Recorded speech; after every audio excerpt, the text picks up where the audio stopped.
Assalamualaikum warahmatullahi taala wabarakatuh. Alhamdulillahi nahmaduhu wa nasta'inuhu wa nastaghfiruh wa na'udzu billahi min sururi anfusina wa sayyiati a'malina may yahdihillahu fala mudilla lahu wa may yudlil fala hadiya lahu. Asyhadu an la ilaha illallah, asyhadu anna Muhammadan abduhu wa rasuluh alladzi ballagha ar-risalah wa addal amanah wa nasaha al-ummah wa jahada fi sabilihi haqqa jihadih. Ikhwatal iman azakumullah, alhamdulillahirabbil alamin. Masih dalam suasana Syawal, saya ingin mengucapkan beribu-ribu mohon maaf lahir batin. Taqabbalallahu minna wa minkum. Dan satu hal yang penting untuk kita renungkan berkenaan dengan pos Ramadan atau akhir Ramadan adalah kesadaran tentang apa yang berubah dari diri kita di dalam dan selepas bulan Ramadan. Kalau di dalam bulan Ramadan kita mampu menaati Allah Subhanahu wa taala dengan tingkat ketaatan yang mengagumkan, tiap malam kita bangun untuk menunaikan salatul lail misalnya, Al-Qur'an tidak pernah lepas dari hari-hari kita di bulan Ramadan. Pertanyaan selanjutnya adalah apa yang terjadi pada diri kita selepas bulan Ramadan. Aisyah pernah ditanyai oleh seorang sahabat berkenaan dengan ketika menjelaskan Rasulullah SAW, ketika ditanya oleh seorang sahabatnya, ayu afdali amal, kata dia, amal apakah yang paling utama dan paling terbaik di mata Allah SWT. Aisyah sebagaimana melaporkan, Rasulullah SAW menjawab dengan kalimat yang pendek, adwamuha wa in qalla, yang sedikit tapi mudawamah, yang istiqamah, yang terus menerus, yang mudawamah, yang berlangsung secara rutin meskipun itu hanya sedikit. Dan ini yang harus kita renungkan bersama-sama, karena kebiasaan, kata Ibnu Athaillah As-Sakandari, salah satu ciri dari kita sebenarnya memputurutkan nafsu adalah kita giat di dalam melaksanakan amalan-amalan sunnah, tapi kita tidak serius di dalam melaksanakan amalan-amalan maktubah, amalan-amalan yang wajib. Di dalam puasa Ramadan kadang-kadang kita sangat serius dalam melaksanakan amalan-amalan sunnah dan seringkali meninggalkan amalan-amalan yang maktubah. Dan kalau keseriusan itu hanya terdapat pada amalan-amalan sunnah saja, itu tanda sebenarnya tidak muncul dari hati, tapi muncul dari i'timad. Di sini kesungguhannya itu munculnya dari nafsu kita, dari nafsu. Dan kita ketahui bersama bahwa dalam beribadah kita harus munculnya, asalnya, motivasinya harus dari hati kita, bukan dari nafsu kita.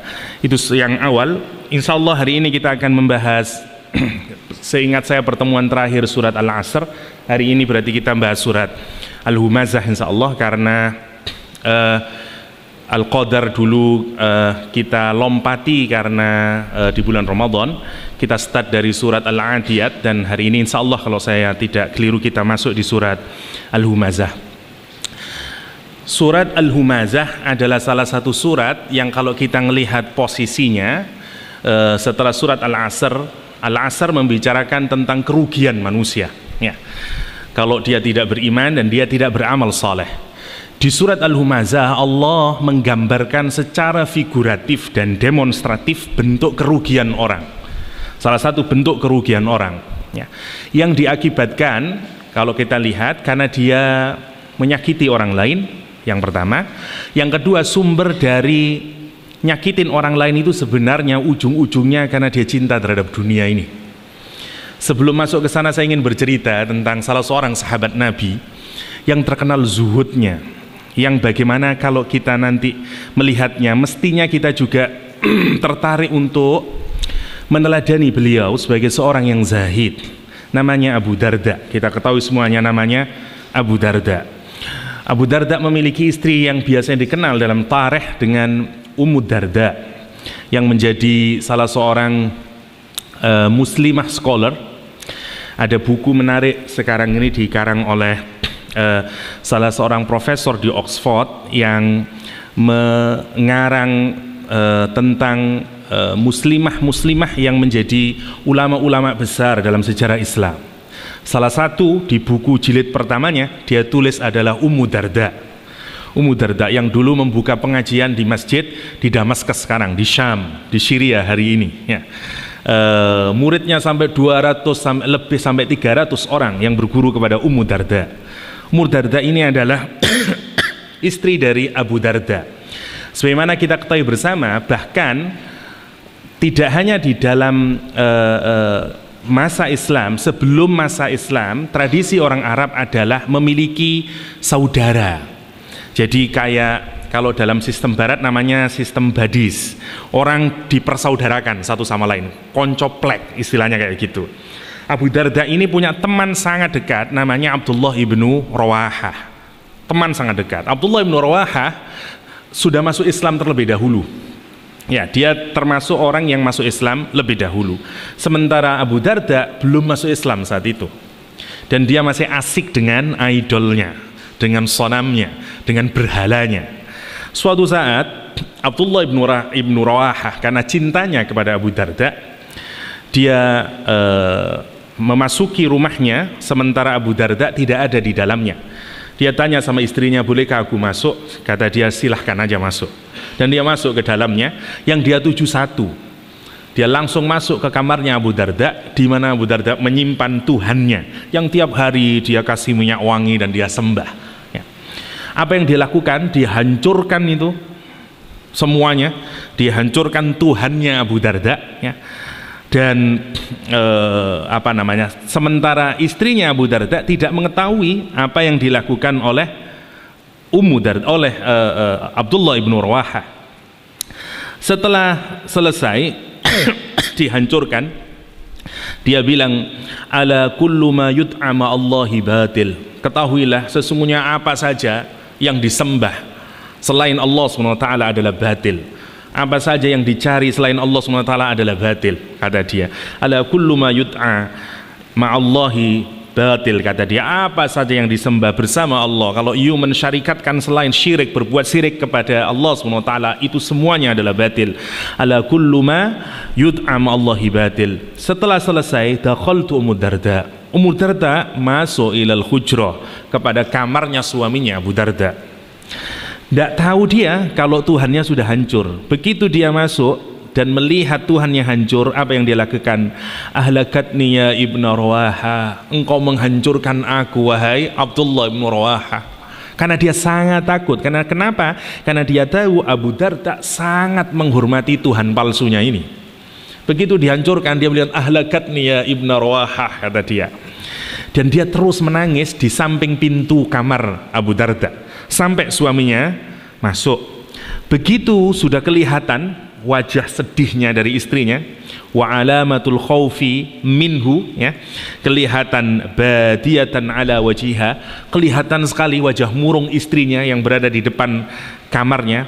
Masuklah Abu Darda dan bertanya kepada istrinya, ma sya'nuki, kata dia, apa yang terjadi pada dirimu? Kata dia, akhuka Abdullah ibnu Rawahah ja'ana fi ghaibatik, kata dia, wa sana'a bi sanamika ma tara, kata dia. Saudaramu Abdullah ibnu Rawahah, kata dia, masuk ke kamarmu, datang kepada kita di saat engkau tidak ada di rumah, dan dia telah melakukan terhadap Tuhanmu, wa sana'a bi sanamika ma tara, sebagaimana yang kau lihat, wis hancur Tuhannya. Fa nadhara ila sanam, dan dia kemudian melihat kepada Tuhannya itu, marah dia ya. Kemudian tapi berlalu dalam hatinya ini, setelah dia sangat marah, kemudian dia berpikir sejenak, kata dia, lau kana fi hadas sanam khairan la dafa'al adha an nafsih, kata dia, kalau sesungguhnya ada kebaikan pada diri si berhala ini, tentu sebenarnya dia bisa menolak bahaya atau kejelekan atau bahaya yang akan menimpa dirinya. Kalau dia memang ada kebaikan di dalam dirinya, tentu dia bisa menolak kejelekan yang mau mengenai dirinya. Dulu tidak pernah dia berpikir semacam ini. Abdullah ibnu Rawahah yang menghancurkannya itu, dan setelah dia melihat Tuhannya hancur, baru dia berpikir kayak begitu. Abu Darda mulai berpikir, iya ya, kalau memang patung itu punya nilai plus, punya kebaikan di dalamnya, tentu kalau ada keburukan mau mengenai dirinya, dia bisa menolaknya. Dan setelah itu dia berpikir, benar ini. Dia pergi ke Rasulullah dan dia masuk Islam. Begitu masuk Islam, orang ini adalah pedagang saudagar yang kaya raya. Abu Darda adalah orang kaya raya. Tetapi kemudian dia berpikir, Tuhan ini sudah ngasih, Allah sudah ngasih banyak kenikmatan pada diri saya, dan saya ini kalau saya bandingkan dengan sahabat-sahabat yang lebih dulu masuk Islam dengan saya telah ketinggalan. Karena itu saya harus bisa membagi waktu saya untuk kerja dan untuk mencari ilmu. Karena dia bandingin dengan Abdullah bin Rawaha, dengan sahabat-sahabat yang lebih dahulu masuk Islam dari dia. Apa yang terjadi? Dia bilang, saya nggak bisa. Kalau saya tetap bekerja dengan seperti semula, dengan kemudian mencari ilmu, saya nggak bisa catch up dengan sahabat-sahabat saya. Cintanya sama ilmu. Karena itu kemudian kata dia, oke, sekarang urusan bisnisnya saya kurangin karena saya harus mengejar ketertinggalan. Dan gaya hidupnya semuanya kemudian berubah. Dari dulu dikenal sebagai saudagar kaya raya, kemudian sekarang kelihatan dia miskin, rumahnya berubah dan segala macamnya berubah. Datang teman-temannya mengunjunginya. Subhanallah, Abu Darda kedatangan tamu dan kemudian masuk ke rumahnya dan bertanya, Abu Darda, kami dulu melihat engkau sebagai orang yang kaya raya dan penampilannya perlente dengan segala macamnya ya. Kemudian berubah dan kemudian ditanyai, kemana semuanya harta yang kau miliki, kata dia.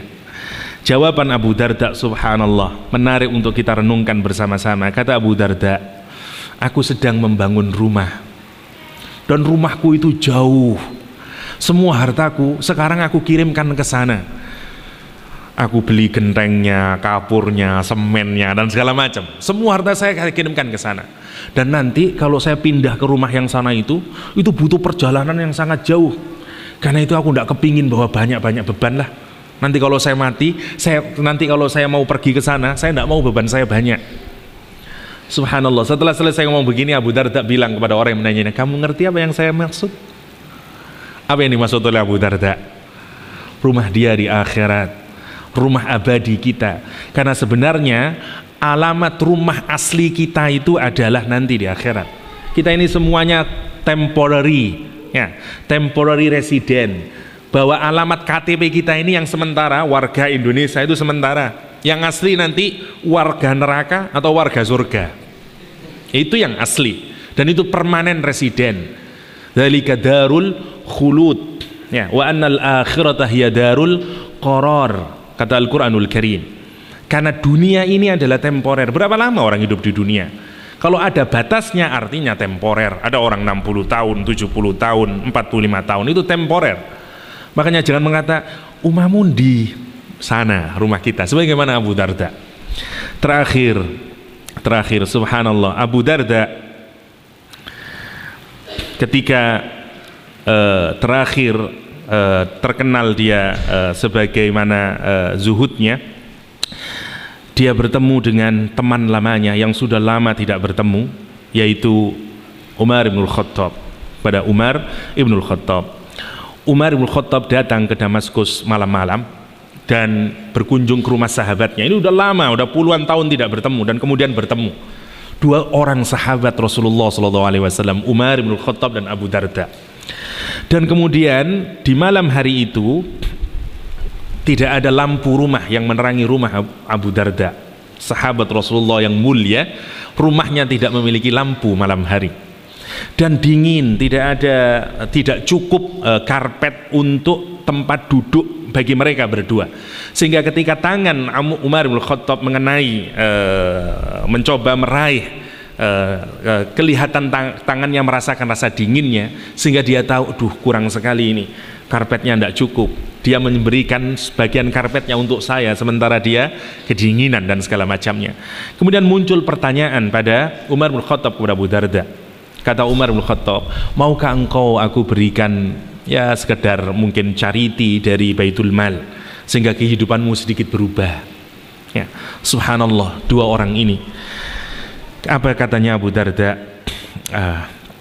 Kata dia, ya Umar, kata dia, hadisan hadatsna, kata dia rahimakallah, alam uwassi' alaika, alam ab'ats ilaika, kata Umar, semoga Allah merahmatimu wahai Abu Darda, tidakkah engkau ingin aku meluaskan rizki bagi dirimu, tidakkah aku ingin aku memberikan utusan kepadamu sehingga ekonomimu jauh lebih baiklah. Qala lahu Abu Darda berkata, atadhkuru ya Umar, tidakkah engkau mengingat wahai Umar bin Khattab, hadisan hadatsnahu Rasulullah sallallahu alaihi wasallam, sebuah hadis yang Rasulullah mengabarkan kepada kita dahulu. Wa ma huwa ya Abu Darda, apa itu wahai Abu Darda? Alam yakul, tidakkah dulu Rasulullah SAW mewejang kepada kita, kata Abu Darda, liyakun bala wahadikum, kata dia, minat dunya kazadir raqib, tidakkah dulu Rasulullah SAW mewejang kepada kita bahwa semestinya kita ini orang-orang muslim sewajarnya mengambil dari dunia ini hanyalah sebagaimana orang yang sedang bepergian mengambil bekalnya, kata dia. Qala, Umar mengatakan, bala, engkau benar wahai Abu Darda. Famadha fa'alna ba'dahu ya Umar? Fabaka Umar wa baka Abu Darda. Kemudian berkata Abu Darda, kemudian apa terus yang harus saya lakukan wahai Umar? Dan Umar menangis, Abu Darda menangis. Subhanallah. Cerita singkat ini hanya ingin saya tuturkan untuk melihat bagaimana mentalitasnya para sahabat Rasulullah SAW. Mereka ini adalah orang-orang yang hatinya akhirat, hatinya bukan dunia, hatinya bukan dunia ini. Dan sumber kerusakan dimanapun saja adalah kalau orang sudah hatinya dunia. Kalau hatinya dunia, dia hancur. Siapapun saja, sealim apapun orangnya, ya, sebagaimana yang pernah kita bicarakan, ya, Bal'am bin Bawra, siapapun saja kalau hatinya, mimpinya, cita-citanya adalah dunia, dia hancur. Cerita ini hanya untuk mengawali sebelum kita masuk ke dalam surat Al-Humazah, karena inti dari surat Al-Humazah yang orang memiliki karakter yang jelek yang disebut Al-Quran dengan Humazah dan Lumazah adalah karena dia dua hal, jama'a atau jama'a malan wa'addadah. Karena ini core penyakitnya, hubbud dunyanya adalah dia jam'ul mal, ngumpulin harta, jama'a wa'addadah, dan kemudian ngitung-ngitung. Ada dua hal nanti yang kita lihat. Oke, kita masuk saja sambil kita lihat apa yang bisa kita ambil ibrah dari surat pendek ini. Bismillahirrahmanirrahim. Wailul likulli humazatil lumazah. Berulang kali kita membicarakan tentang wail, tapi saya tidak bosan-bosan untuk mengingatkan kita lagi makna wail. Kata wail sekali lagi berasal dari kata wai. Awalnya tidak ada kata lamnya, wai. Wai digunakan untuk mengungkapkan dua hal, ya.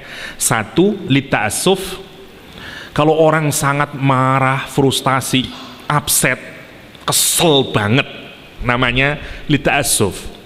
Misalnya seorang ibu yang upset, yang sangat kecewa, marah banget sama anaknya dan mendoakan kehancuran sama anaknya, kemudian karena dia melihat anaknya nggak bisa baik lagi, dia akan bilang wailaka amin, hancur kamu, kenapa kamu tidak mau beriman, hancur kamu, namanya lita'assuf. Jadi pertama, pengungkapan kata wail digunakan untuk mengungkapkan rasa kecewa kita, rasa frustasi seseorang, untuk mengungkapkan bahwa dia kecewa banget, dia melihat orang ini tidak ada lagi kebaikan bagi dia, namanya wail. Jadi kalau orang mengutuk, menghardik, mencerca dan segala macamnya karena you sudah sangat kebangetan, orang Arab menggunakan kata wail. Nah, kata wail itu kemudian disambung dengan li, huruf lam yang huruf jar, ya. Li siapa? Waili siapa?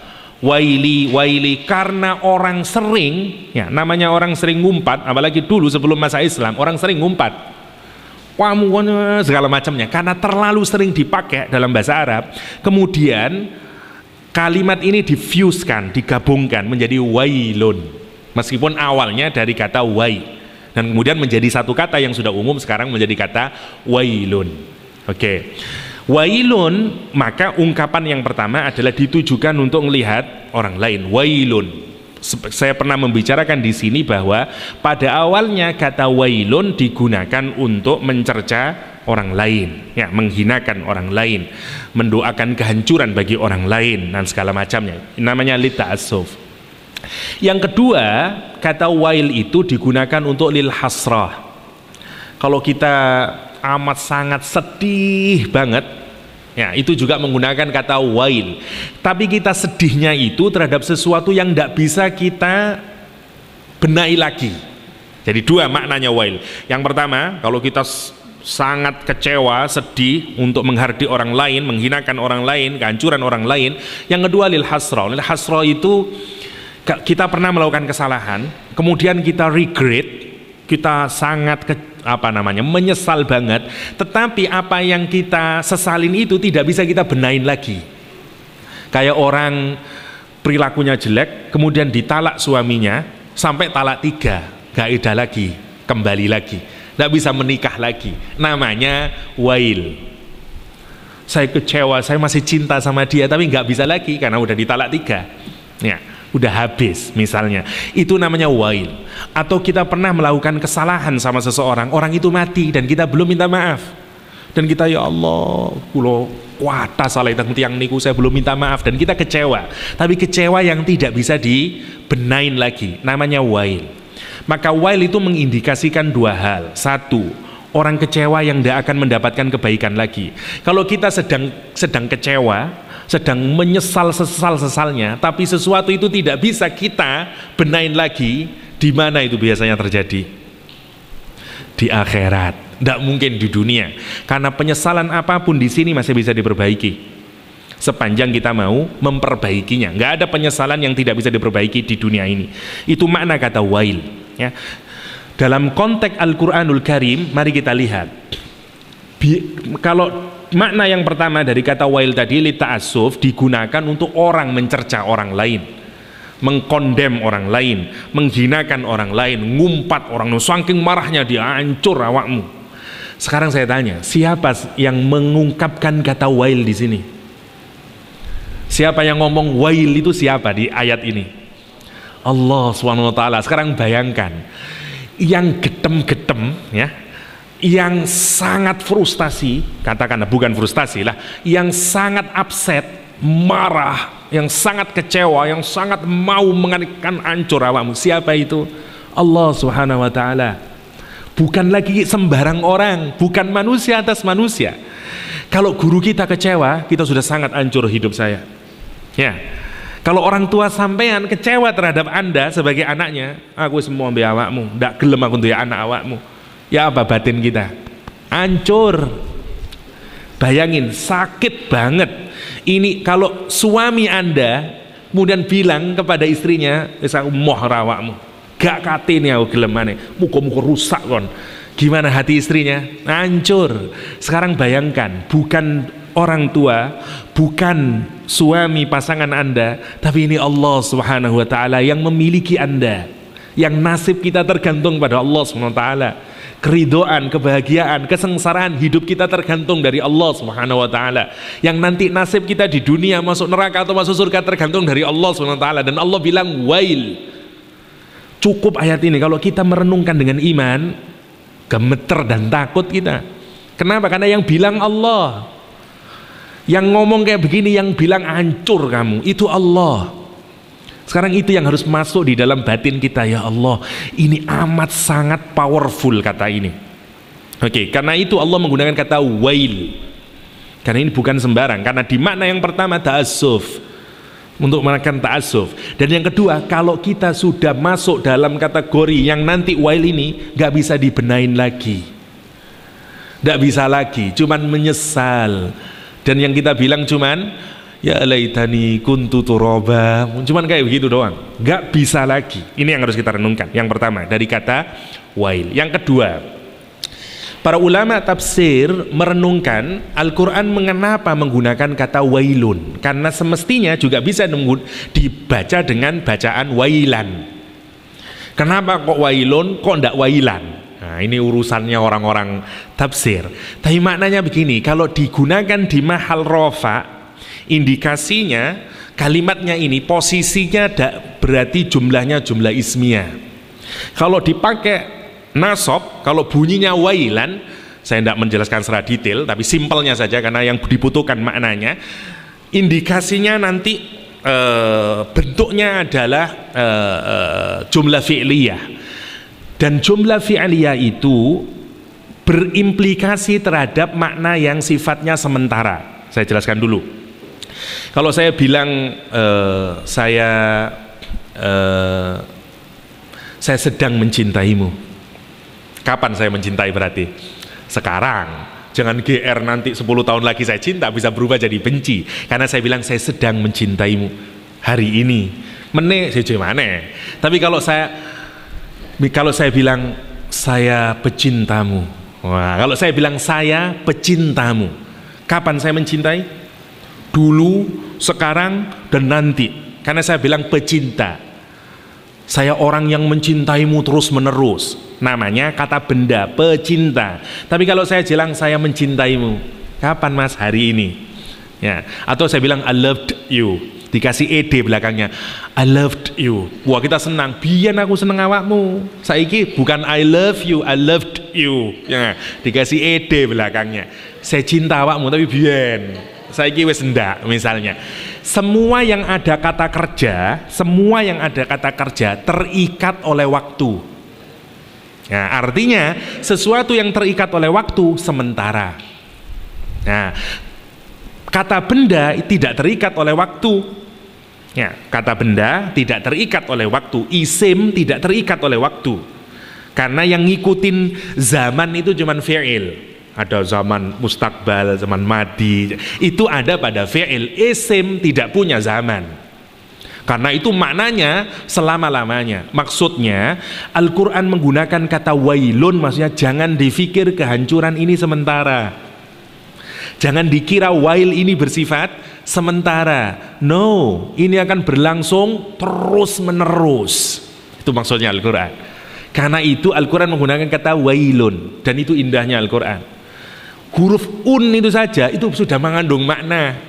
Karena itu kalau kita bilang wailan, lain lagi ceritanya nanti. Subhanallah, subhanallah. Dua hal yang harus kita renungkan. Satu, kata wail ini bersumber dari Allah SWT. Dan yang kedua, kalau kita sudah di wail, ini yang harus kita renungkan. Hancur demi kehancuran demi kehancuran. Kenapa? Karena Allah yang mencerca. Karena Allah yang tidak terima. Ini. Oke. Karena kita lihat kata wail. Wailun, sudah cukup kita bahas kata wail. Kita lanjutkan. Likulli humazatin lumazah. Dua orang, humazah sama lumazah. Balasannya hutomah. Dengerin kalimatnya. Humazah, lumazah, hutomah. Terdengar irama yang sama enggak? Humazah, lumazah, hutomah. Sama. Ya. Karena satu fu'ala, humazah, lumazah, hutomah. Kata Imam Fakhrur Razi dalam tafsir Al-Kabir di Mafatihul Ghaib, menarik, beliau bertanya kepada kita semuanya. Kesalahannya kan dua, humazah, lumazah. Balasannya kok satu, hutomah. Dua lawan satu kan tidak seimbang. Kata Imam Fakhrur Razi. Mestinya kan kalau kesalahannya dua, balasannya dua. Karena balasannya, karena dia melihat dari aspek bunyinya. Humazah, lumazah, satunya khutomah. Karena balasannya nanti khutomah. Subhanallah, kata Imam Fakhrur Razi, kenapa kok 2:1? Dan orang, karena you belum tahu apa itu khutomah. Karena itu ayat selanjutnya, wa ma adraka mal khutomah. Subhanallah. Nah, kalimat khutomah, lumazah itu disebut dalam bahasa Arab dengan kalimat, dengan sighat mubalaghah atau bentuk penyangatan yang amat besar. Ini kalau kita ingin gini, orang Arab itu gini, misalnya alimun, orang yang pinter. Tapi kalau mbahnya wong pinter, namanya allamah. Ada bentuk namanya mubalaghah namanya. Jadi dibikin dia sangat maksimal. Pinter tapi pinter, namanya allamah. Oke, itu salah satu model dalam bahasa Arab, namanya mubalaghah. Khutamah, lumazah, humazah itu sama. Dia bentuknya sama, artinya dia amat sangat. Amat sangat, yang pertama. Yang kedua, tak di akhir tak di akhir, saya pernah katakan di sini, tapi saya mengulangi lagi, tak di akhir di dalam bahasa Arab, kalau untuk sifat mubalaghah itu tidak bermaksud perempuan, tapi bermaksud paling ekstrimnya mubalaghah. Jadi kalau sudah dibikin ekstrim, semakin sangat ekstrimkan lagi, belakangnya dikasih tak. Qiyamah, sokhoh, qari'ah, dan segala macam, semuanya dikasih so, lumazah, khutamah, semuanya untuk menunjukkan amat sangat. Oke. Ada kalimat menarik dalam Al-Quran untuk humazah, saya contohkan dulu. Ada kata hammazin, masya'im binamim, ya. Hammaz, satu akar kata dari kata humaz.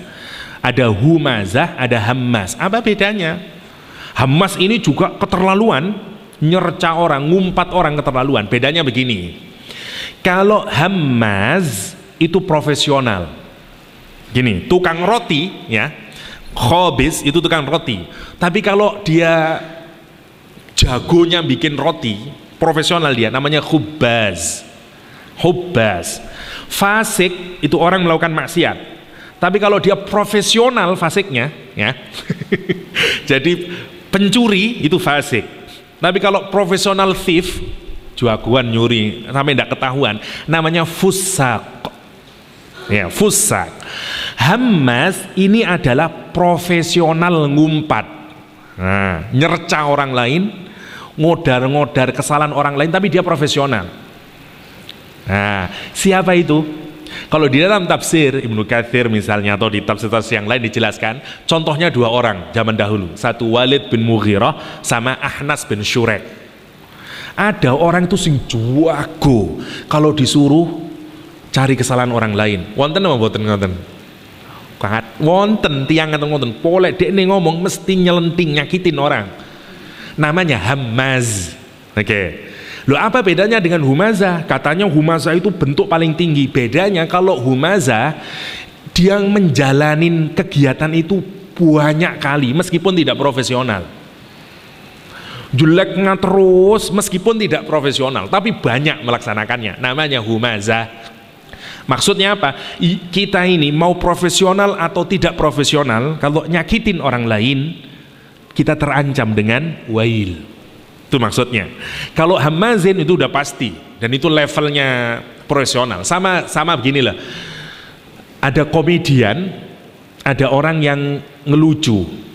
Tiap hari dia berusaha untuk ngasih joke, meskipun tidak lucu, tapi tiap hari orang itu masuk kategori lumazah. Tapi kalau dia ini spesial, stand up komedian, nah ini namanya profesional. Itu maksudnya. Bedanya hammazin sama humazah itu begitu. Nah, sekarang kita lihat apa maknanya humazah sama lumazah. Sepakat para mufassir bahwa kata humazah sama lumazah itu qaribul makna, maknanya berdekatan. Ada banyak pendapat di sini, kita ambil salah satunya saja. Sekian banyak pendapat, nanti kita tidak cukup waktunya. Saya singkat saja. Qala Ibnu Abbas, kita ambil pendapatnya Ibnu Abbas misalnya.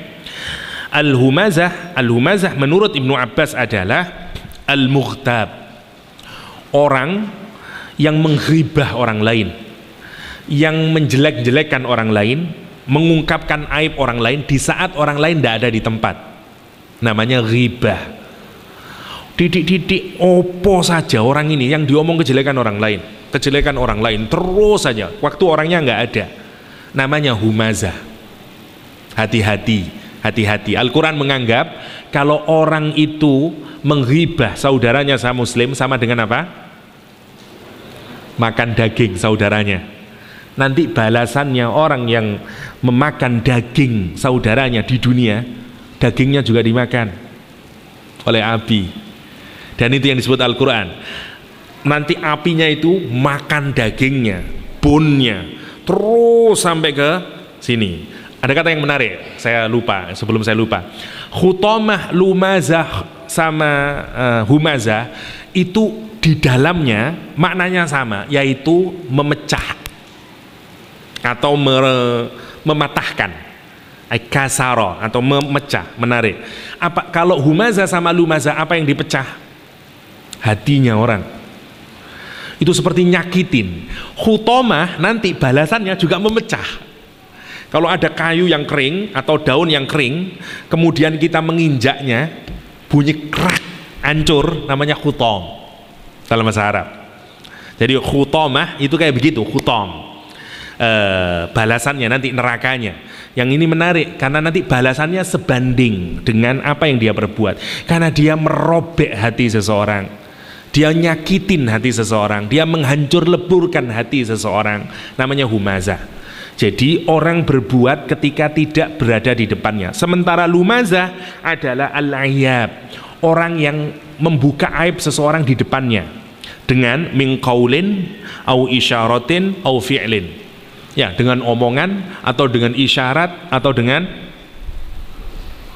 perbuatan. Kita menghinakan orang lain dengan cara omongan. Misalnya ada anak paling bodoh di kelas. Ayo Einstein yang berada di belakang, semua orang tertawa, oh, karena dia paling bodoh. Tapi gurunya ngomong, ayo Einstein 2 tambah 2 ada berapa? Dia longo gini ya, karena dia tidak bisa.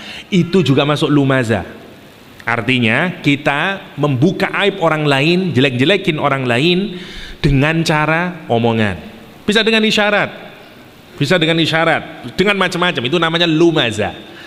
Artinya humazah sama lumazah adalah satu kegiatan, sikap yang dilakukan oleh orang untuk nyakitin orang lain, buka aibnya orang lain, jelek-jelekin orang lain, baik orang itu ada atau orang itu tidak ada. Semuanya terkumpul dalam kalimat humazah lumazah. Dan itu dulu sering dilakukan, terutama khosotan kepada siapa? Li Rasulillahi sallallahu alaihi wasallam. Rasul itu dihinakan mboten karu-karuan. Dianggap kahin, dianggap majnun, dianggap jahil, dianggap macam-macam, sahir, tukang sihir, segala macamnya. Dan itu dibuat apa? Public image di masyarakat. Rasul itu tukang sihir, Rasul itu kahin, dukun, nabi itu, dan Muhammad itu bla bla bla bla bla bla dan segala macamnya. Dan itu dilakukan. Rasul terus menerus humazah lumazah. Sakit di sini. Dikasih abror, dikasih titel ini abtar dan segala macamnya. Semuanya itu dibikin, terutama terhadap orang Islam. Semua orang dianggap orang bodoh, ya, dianggap sufaha. Orang-orang iman pertama dianggap sufaha, dianggap orang-orang foolish, orang bodoh, ya, dan segala macamnya. Kayak demikian. Dan itu semua dirasakan oleh orang-orang mukmin. Lah, ayat ini sebenarnya turun awalnya berkenaan dengan orang-orang ini.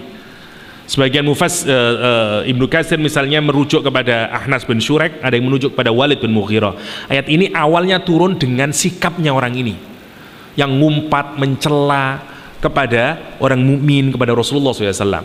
Pada konteks kita hari ini, nyela apapun saja dalam hubungan kita satu sama orang lain, namanya humazah lumazah. Dan hati-hati, dua sikap ini, humazah lumazah, akan menyebabkan kita mendapatkan wail.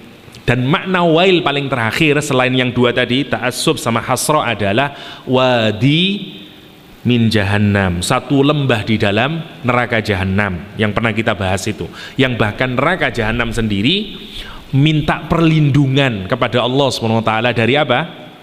Dari wadi itu, dari wail itu, atau neraka wel, ya, neraka wel. Jangan, subhanallah, Al-Quran menggambarkan kalau nanti idza ulku fiha, ya, apabila orang dilemparkan, dimasukkan ke dalam neraka, idza ulku fiha sami'u laha, engkau akan mendengar syahiqan.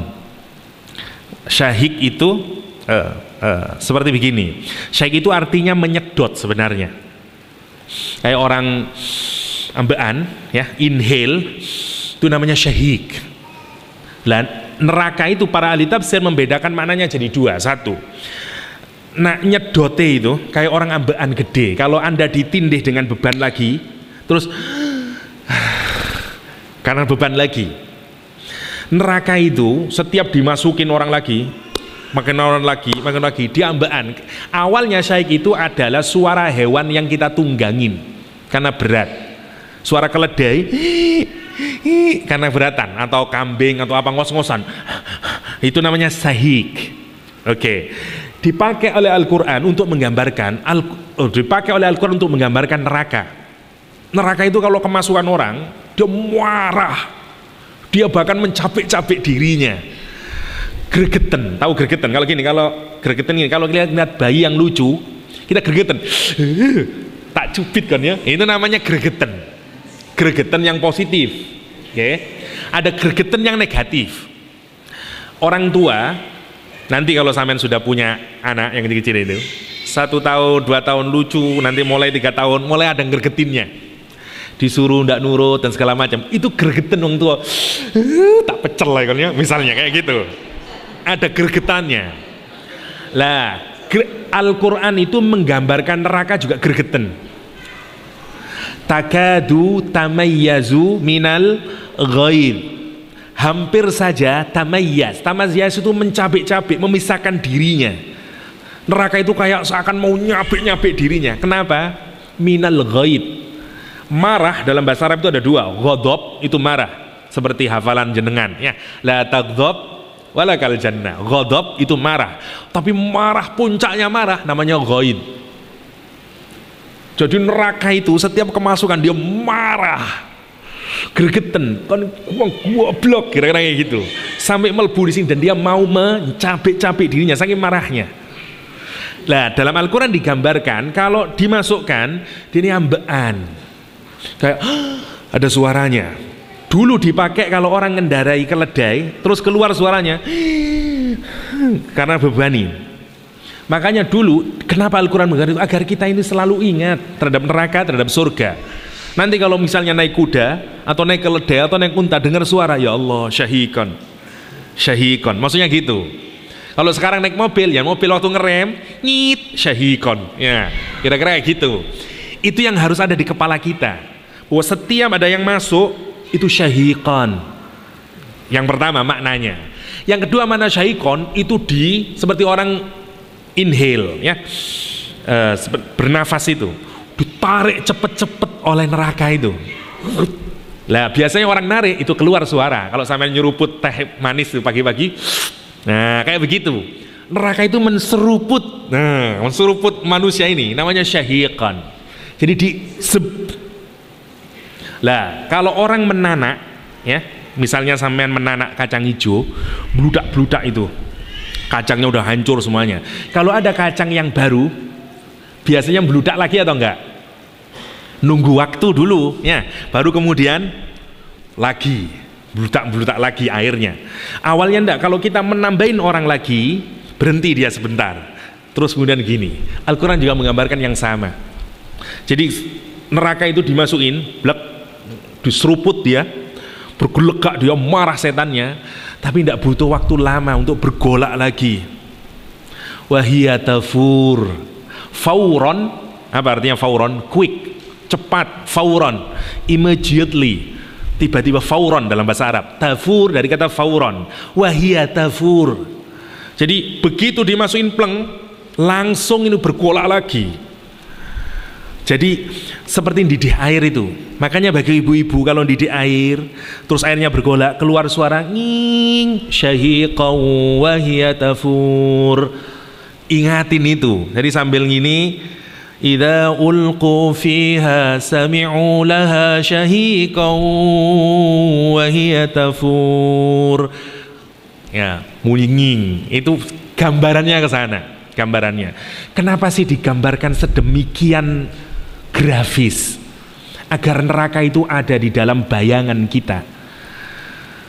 Lek kayak begitu ndak masuk di hati, saking namanya bebalnya hati. Cara Allah menggambarkan neraka itu seakan-akan dibikin film. Koyok ngini loh neraka itu, sampai uang wedi, sampai takutnya masuk ke dalam hati. Segrafis itu, sedetail itu Allah menggambarkan neraka. Dan itu yang menarik. Makanya kalau kita mendengar kata wail, mestinya bayangan kita udah kayak kesana itu nanti. Wailun likulli humazatin, Allah menggambarkan celaka, hancur, pasti hancur. Selama-lamanya dia akan ada pada kehancuran. Siapa dia? Siapapun saja. Humazah, lumazah.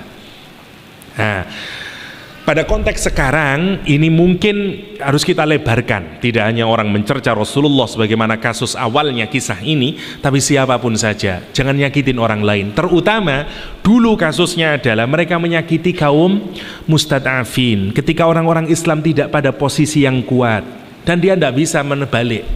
Rasulullah dikritikin, dihina di secara publik, nggak bisa membalasnya. Para sahabat dihina dan segala macam, tidak ada membalasnya. Orang yang dizalimi, dan kalau dia tidak punya supporter, tidak punya cara untuk membalas, siapa yang akan menolong? Allah SWT. Karena itu kita harus takut kepada mazlumin. Kata iyyakum da'watal madlum, iyyakum wa da'watal madlum, kata Rasulullah, hati-hati terhadap doanya orang yang mazlum, yang dizalimi. Kenapa? Karena bainahu wa bainallah, karena antara dia dan Allah laisa hijab.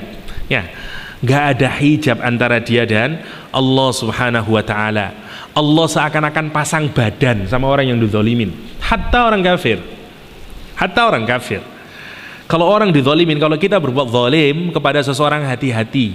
Apalagi dalam konteks ini, orang disakitin, masuk sakitnya itu masuk ke dalam hati, dihina, dicerca, yang sampai ke dalam lubuk hatinya. Di mana sih letaknya sakit itu? Jurune hati. Di sini, di dalam hati kita. Hati di mana ya? Sini ya. Sini apa namanya ini? Nggak tahu saya. Tapi biasanya orang di sini ya. Di dalam hati ya. Lah, sakitnya itu masuk ke dalam hati dan dia nggak bisa membela dirinya. Allah yang membela. Allah yang membela. Allah yang dari langit sana bilang, wailun likulli humazatin lumazah. Lihat, kalau kita lihat konteksnya, bagi Nabi Muhammad SAW dan bagi para sahabat Nabi Muhammad SAW, ketika turun ayat ini, wailul likulli humazatin lumazah, sebagai apa? Penghibur bagi mereka. Kalau orang yang dizalimi, dia tidak bisa ngapain-ngapain, sakit hatinya, sedih, dizalimin, dan dia tidak, Allah menghibur, wailun likulli. Bagi orang muslim ini hiburan. Kamu dihinakan, tenang aja, hancur besok. Wong-wong sing ngono iku tak enteki besok. Berarti kayak begitu. Wailun likulli humazah. Bagi orang yang menghina, ini informasi yang amat menyakitkan bagi mereka. Itu yang harus kita renungkan. Kalau kita menzalimi orang lain dan orang lain itu berada pada posisi yang lebih rendah dari kita, sehingga orang itu nggak bisa ngapa-ngapain, itu yang harus dicermati.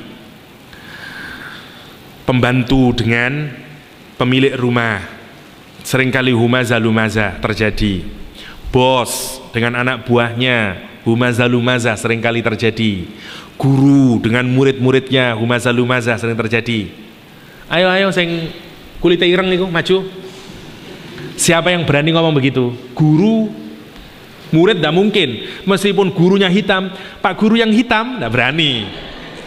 Nggak berani, tidak akan terjadi. Yang terjadi adalah guru. Dan itu seringkali terjadi. Siapapun yang punya posisi lebih tinggi secara sosial, secara ekonomi, itu biasanya paling mudah melakukan humazah-lumazah, ngerca orang lain, cari aibnya orang lain. Anak buah datang, kamu itu gobloknya, masa gini aja ndak bisa dan segala, padahal bosnya juga ndak bisa. Tapi dia enak kalau menghina, kamu goblok kan, kalau macam, kerjain lagi. Dia pulang keluar dari situnya ngenes atine, ndak bisa ngapa-ngapain. Ate wadulnya sopo? Salat duha, ya Allah, Gusti, cuman ngelus dodot tok. Dalam hubungan rumah tangga, siapa yang peluang kata humazah-lumazah? Ya, kita tahu sendiri siapa yang powerful, siapa yang lebih powerful, peluangnya humazah-lumazah lebih tinggi. Suami istri, suami paling akeh. Jujur saja nih, kata-katanya. Kecuali kalau istrinya powerful. Nah, sekarang coba direnungkan. Apa yang membuat powerful? Apa yang membuat powerful? Apa ini? Ibu jari dan jempol ya.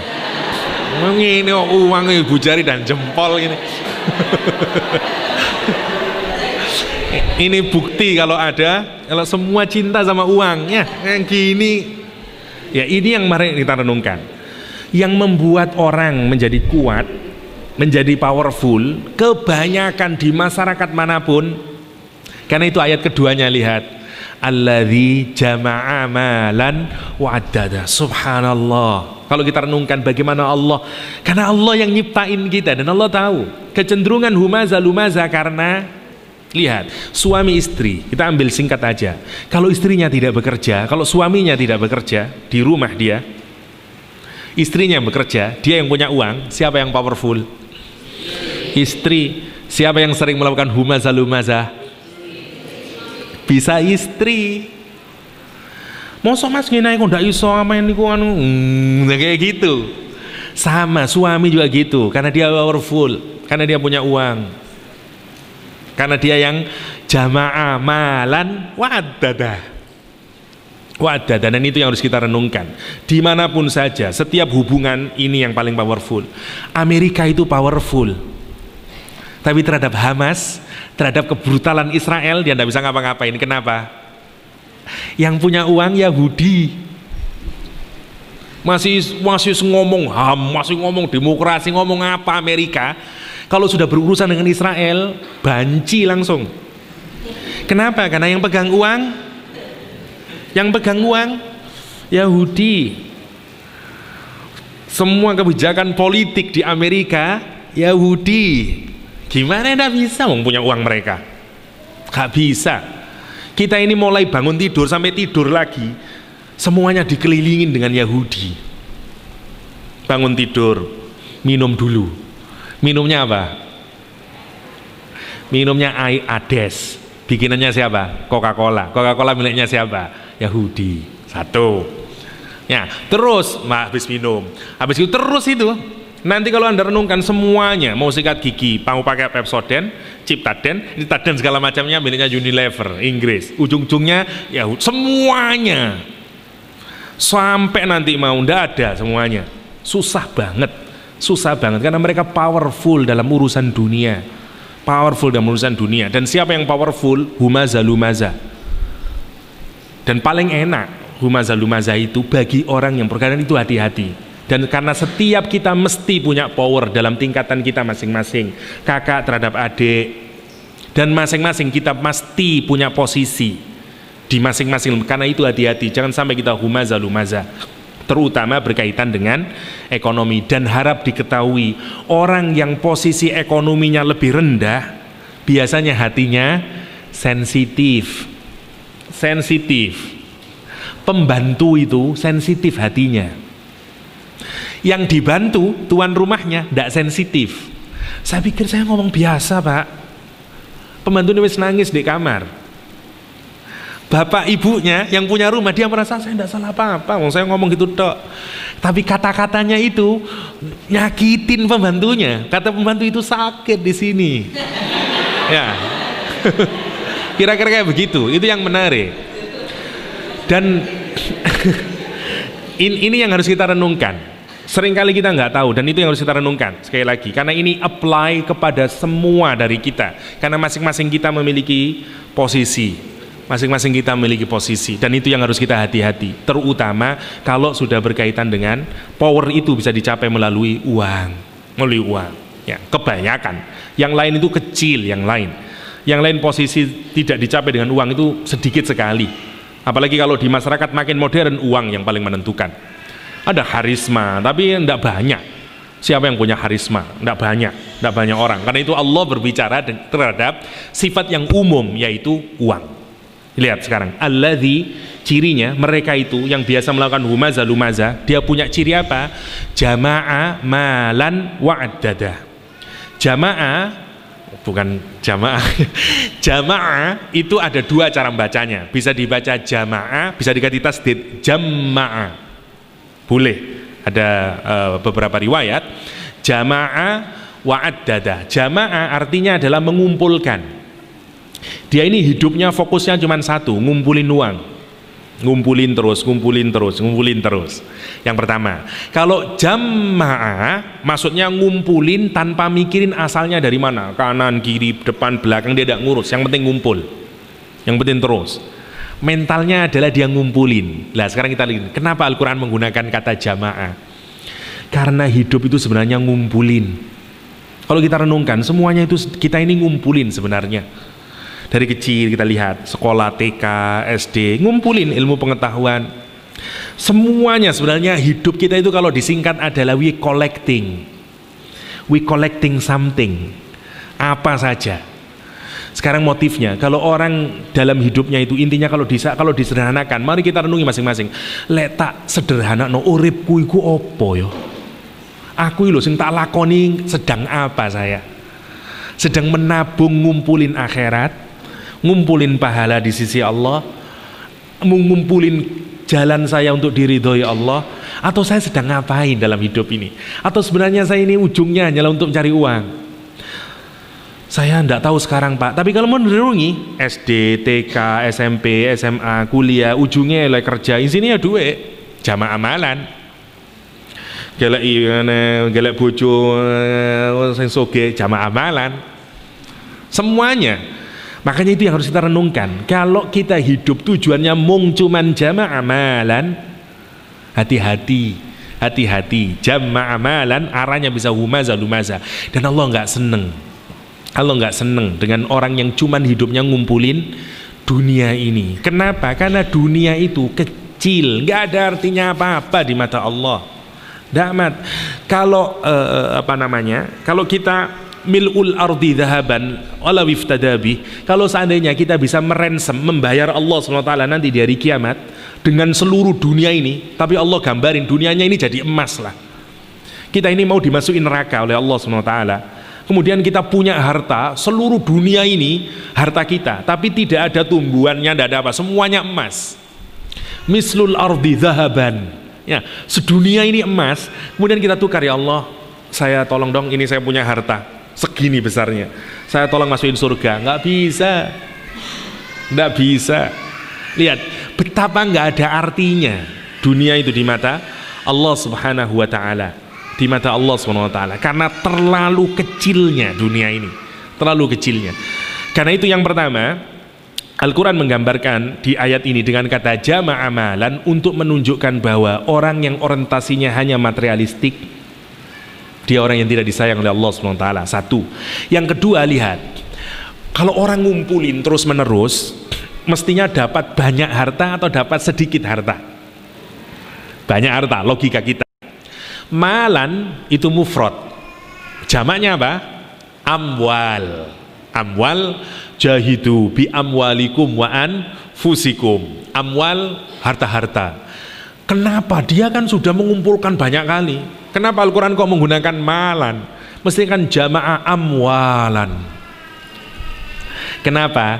Karena Allah mau bilang, you manusia, meskipun kamu terus ngumpulin harta terus menerus sampai kamu mati, yang kamu dapatkan dari dunia ini hanya sebagian kecil doang, nggak akan you bisa dapat seluruh dunia ini. Karena itu mbok ya dipikir, meskipun kamu susah payah mau ngumpulin harta, berapa sih harta yang kamu bisa kumpulin? Kalau dibandingin dengan sisa harta yang belum kamu kumpulin, masih tetap sedikit. Kan itu Al-Quran menggunakan kata malan, bukan amwal, ya, kata para ulama tafsir. Subhanallah, untuk menunjukkan meskipun orang greedy, meskipun orang kaya apapun, tetap yang kita dapat cuma sedikit dari dunia ini. Tapi subhanallah, begitu kita bekerja untuk akhirat, kita menabung pahala untuk akhirat, apa yang kita dapatkan? Salat 2 rakaat sebelum salat subuh khairum minad dunya wa ma fiha. Mung 2 rakaat soge wis donyaku sak donya iki. Jadi kalau berhadapan dengan orang kaya, sampean piro mobile? Saya sauno. Aku Pak, saya ini udah 10 kali sholat qobliyah subuh. Berarti saya punya 10 dunia ini saya. Nah, ya, gagah. Endi nanti sampean ndak percaya ndak apa-apa. Entenono ae engko. Kan ngono tok. Ya. Sebenarnya masalah iman di sini, masalah iman di sini. Itu yang harus seperti Abu Darda tadi, dia yakin. Aku lagi bangun rumah, Abu Darda. Ya opo nggih semene saiki kabeh larang ya. Entek duitku tak kirim rono. Ya, itu kan omongannya Abu Darda, omongan orang yang yakin. Para sahabat orang yakin. Rasulullah menyatakan ada pohon melengkung pohon kurma melengkung ke rumahnya anak yatim, tapi orang pemilik kurmanya sangat kikir, hatta kalau anak yatimnya mengambil kurma yang jatuh disuruh keluarin lagi. Tono iku kurmane, kurmaku iku, dikeluarin lagi. Anak ini mengadu kepada Rasulullah. Rasulullah menyatakan, siapa yang membeli kurma itu, aku janjikan dia dapat pohon kurma di surga. Sahabat mendengar itu, dia bilang, ya Rasulullah, apakah engkau menyatakan kalau aku beli itu, engkau akan saya dapat pohon kurma? Lek duwe pohon kurma mosok wong ini neraka. Kalau sampean punya pohon kurma di surga, sampean akan ada di neraka? Mustahil. Kalau kita punya pohon kurma di surga, artinya sak wong-wonge yang mlebu surga. Sak wong-wonge mlebu surga. Rasulullah, iya, aku menyatakan itu. Dia beli. Subhanallah, yakinnya kayak begitu. Membana masjidan, banallahu, kata Rasulullah, siapa yang bangun masjid, nanti aku bangunkan palas bagi dia di surga. Subhanallah. Bagi orang yang yakin, dia meyakini, dia pikir itu, dan itu yang mendrive seseorang. Itu yang disebut dengan jama' amalan.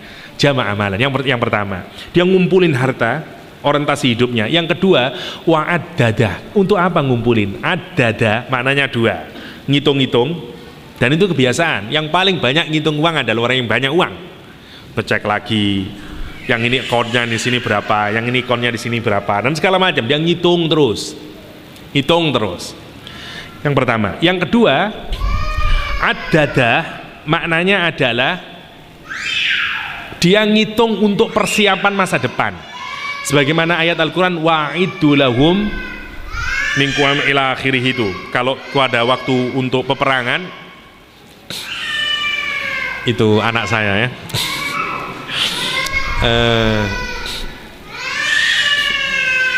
Ya dimaklumi saja, nggak apa-apa. Ini apa namanya? Bayangin saja itu lagu rock ya. Jadi ya, Islamic rock ya. Oke, ad-dadah yang kedua maksudnya adalah persiapan. Kalau dipikir kenapa sih orang ngumpulin harta? Kalau ditanyain sampean opo, kok terus golek duit itu lho, gawe opo? Jawabannya biasanya karena untuk persiapan ini, persiapan itu, persiapan ini. Namanya ad-dadah. Dia sudah persiapan, yang ini untuk kalau saya udah pensiun, yang ini kalau saya udah tidak bisa kerja, yang ini untuk orang tua saya, yang ini untuk anak tua saya, yang ini anak kedua saya, yang ini anak ketiga saya, yang ini untuk paman saya, yang ini untuk semuanya. Semakin orang banyak mikir untuk persiapan, dia pikir dia sedang melakukan masa depan yang baik. Subhanallah, namanya ad-dadah. Ad-dadah. Jadi kalau kita renungkan, dan orang yang berpikir kayak begitu itu seakan-akan dia berpikir panjang. Gini mboten. Orang-orang yang ndak mikirin kayak begitu, ndak ada persiapan, sampean ya apa urip ya wis lah. Apa jare pangeran wis atur, ono ini rezeki wis tak terima. Dia nganggap ini orang-orang bodoh, ndak berpikir masa depan. Padahal kalau direnungin, masa depan sesungguhnya itu mana? Akhirat kita. Orang yang berpikir akhirat, dia pikir sama ini kok bodoh nih. Iku mbok sedakono yang bikin persiapan, asuransi pendidikan, asuransi ini, asuransi dan segala macam. Semakin orang persiapan, otaknya di sini itu hidup hanya di dunia. Karena dia pingin aman di dunia. Semakin kita ditipu, setan menipu kita. Amano di dunia, urusan gini, mari ini kematian, asuransi ini, asuransi, kuala macamnya. Mohon maaf bagi yang bekerja di asuransi, bukan urusannya, tapi maksudnya mentalitas orang yang hanya mikir untuk persiapan, tidak akan habis. Oh ini sing iki buat iki, sing iki buat iki, terus kita ditipu oleh gitu. Rasulullah menyatakan, kurang apa sih manusia itu? Kalau dia sudah bisa makan untuk hari ini, dan dia punya tempat tidur di sini, dia sudah punya dunia ini. Kita ini kadang-kadang berpikir terlalu panjang untuk urusan duniawi, tapi terlalu pendek untuk urusan akhirat. Coba kalau kita renungkan, urusan dunia mikirnya dua, tidak ada orang mikir sedikit urusan dunia itu, panjang. Saya sekarang udah mikirin, kok anak-anak kuliah ya apa ya wis nabung ono ndak tabung, muncul itu di pikiran. Coba kita renungkan, nanti dengan berpikir tentang akhirat semacam itu. Gimana kaplingan saya di akhirat ya? Ya apa kira-kira taman saya nanti dan segala macamnya. Oleh bojo ndak di akhirat misalnya dan segala macamnya itu. Sudahkah itu pernah muncul di pikiran kita kalau kita renungkan? Ndak sebanding dengan di dunia ini. Di dunia orang semua mikir persiapan ini, persiapan itu, persiapan, subhanallah kalau kita renungkan. Itu disebut dengan wa'ad-dadah. Jangan punya mentalitas kayak begitu. Kenapa? Karena kalau kita punya mentalitas gitu, kebahagiaan yang kita dapatkan adalah kebahagiaan semu. Perhatikan, semua orang yang hidupnya ngumpulin harta, ngitung-ngitung harta terus menerus, dan kemudian dia cuman mikir persiapan itu, dia adalah orang yang paling tidak bahagia di dunia. Kalau tidak percaya siapa contohnya? Qarun. Contohnya Qarun, kaya raya dia. Masyarakatnya bilang, la tafrah, innallaha la yuhibbul mufrihin. Jangan bahagia, jangan bangga dengan kayak begitu. Allah nggak suka dengan orang yang bahagia kayak gitu. Bahagia karena materi, bahagia karena memiliki sesuatu, bahagia karena urusan duniawi semata-mata. Dan itu Qarun. Siapa yang nanti kayak Qarun?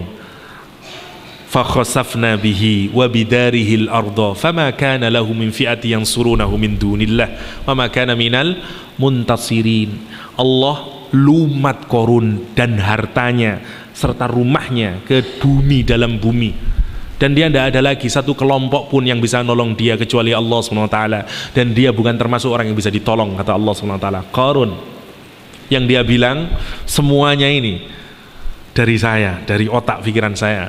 Orang yang terbelit dengan duniawi, orang yang terbelit dengan duniawi. Hati-hati, tidak berarti bahwa dunia itu jelek, sama sekali tidak. Justru yang harus miliki dunia kita orang mukmin, karena dia rizki dari Allah. Tapi jangan bandingin dunia ini dengan akhirat, nggak ada apa-apanya. Wa qala alladhi amana ya qaumi ittabi'uni ahdikum sabilar rasyad. Ya qaumi, kata dia, Nabi Musa berkata pada kaumnya, aku tunjukin kamu jalan yang lurus. Dia bilang, innamal hayatid dunya mata' Wanal akhirata hiya darul qarar, kata dia. Kaumnya menyatakan, malah nyuruh berbuat yang jelek. Subhanallah, dia tunjukin kehidupan yang selama-lamanya dibanding dengan dunia yang mata. Ya, dunia ini mata. Lihat Al-Quran menarik menggambarkan, dunia mata. Dunia ini mata. Mata itu sesuatu yang kita perlukan, tetapi tidak kita untuk banggakan. Contohnya mata itu adalah gabus pencuci piring. Ya, kalau sampean punya spon untuk nyuci piring itu, sangat penting spon itu untuk nyuci piring. Kalau piring ini tidak ada sponnya, susah kita nyucinya. Maka kalau kita sebagai orang yang sedang mencuci piring, posisi spon posisi sangat penting. Tapi adakah pencuci piring yang bangga dengan sponnya? Alhamdulillah, misalnya nggak ada. Al-Quran menggambarkan dunia ini mata, ad-dunya mata. Dunia ini mung koyok gabus itu. Dia penting untuk apa? Untuk akhirat kita, untuk kehidupan kita di dunia, penting. Tapi jangan berbangga, diguyu malaikat. Dunia kok dibanggakno. Ibaratnya kok spon kok digampangkannya. Seperti itu. Apa yang mau dibanggakan dari dunia ini dibanding dengan akhirat? Secantik apapun istri kita dibanding bidadari, kau no apa-apa nih, gak ada apa-apanya. Apa yang mau kita banggakan? Orange, apple, atau apapun makanan di dunia ini dibanding akhirat, gak ada apa-apanya. Gak ada apa-apanya. Kendaraan apapun gak ada apa-apanya.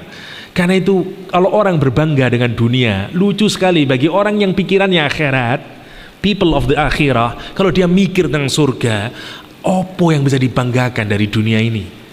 Kutufuha daniyah, dahan-dahan yang ranting, pohon-pohon yang ya Allah dicepek, dibuka, rasanya yang di kecapan pertama dengan kedua beda lagi. Subhanallah, gak bisa dibayangkan. Bahkan ada hadis yang menggambarkan, bakal akal kita tidak nutut. Cantik putihnya bidadari, mulusnya bidadari digambarkan dalam hadis. Itu sampai kalau kita ngelihat betisnya, saking putihnya, sampai sumsum di tulangnya kelihatan. Sampai jangan mikir, medeni Ustaz. Ya. Mungkin saat ini kita bilang medeni karena kita nggak tahu hakikatnya, tapi sangat cantik. Bahkan ada hadis yang sangat kita tidak bisa mikirin. Kalau di dunia ini tidak ada matahari, gelap gulita, terus widodari itu nginceng ya dari langit ting ke langit dunia ini menjadi terang benderang. Coba bayangin, ya apa bisa dibayangin itu? Nggak bisa dibayangin. terus bangga dengan cantiknya, bangga dengan tampannya, gagahnya. Come on, you are nothing. Kalau di compare nanti di sana, nggak ada apa-apanya, nggak ada apa-apanya. Itu yang harus kita renungkan bagi orang yang masih tertambat hatinya kepada dunia ini. Jama'a malan wa'addadah, dan itu penyakit. Jama'a malan wa'addadah itu penyakit. Oke. Wailul likulli humazatil lumaza alladzi jama'a malan wa'addadah yahsabu anna malahu akhlada. Subhanallah. Kenapa dia ngumpulin harta? Kenapa dia ngitung-ngitung untuk berjasa ini? Karena dia sangka, yahsabu, dia menyangka, terus menerus dia menyangka. Al-Quran menggunakan fi'il mudhari', yahsabu, sangat firm di pikirannya. Kalimatnya sekarang dan nanti masa depan, dia sangat yakin. Yang membuat saya aman, nyaman, tentram, aman dan segala macamnya, annama lahu, sesungguhnya harta ini. Sekarang dia bilang, kalau dia sudah kumpulin watak manusia, dia tidak bilang ini mal dari Allah SWT, dikasih diidofahkan ke dia, harta saya ini, annama lahu, kata dia.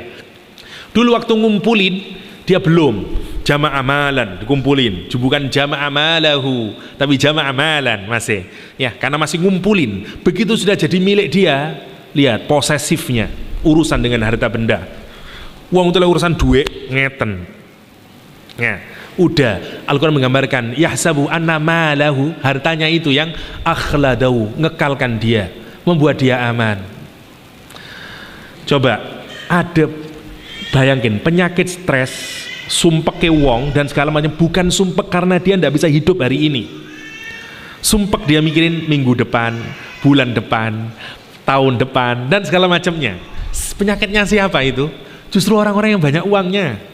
Subhanallah kalau kita renungkan. Sampeyan tang leti wong dodol nasi goreng, tahu tek dan segala macam. Rizkinya itu harian.